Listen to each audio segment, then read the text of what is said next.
Cette vidéo est en rapport avec le champ de pesanteur. Au XVIIe siècle, on s'est posé la question de savoir le rapport qu'il pouvait y avoir entre une planète comme la Terre qui tourne autour du Soleil et une pomme qui tombe. C'est Isaac Newton qui apportera la solution en disant que dans les deux cas, il s'agit d'une force d'interaction. Et plus précisément, la force qu'exerce le Soleil sur la Terre dans le cas de la rotation de la Terre et de la force qu'exerce la Terre sur la pomme dans le cas d'une pomme qui tomberait au sol.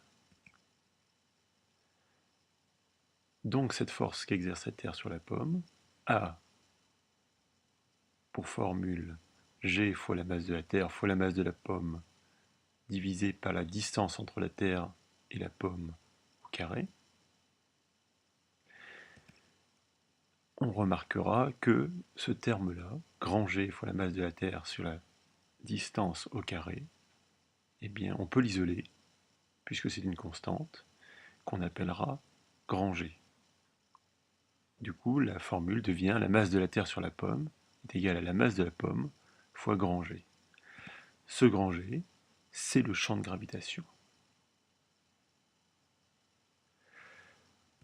En première approximation, on considère que sur Terre, le champ de gravitation est égal au champ de pesanteur, petit g. La différence réside en la prise en compte de paramètres comme la rotation de la Terre ou sa non-sphéricité. Donc, cette formule, qui dit que la force de la Terre sur la pomme est égale à la masse de la pomme fois le champ de gravitation, devient celle-ci. Le poids est égal à la masse de la pomme fois le champ de pesanteur.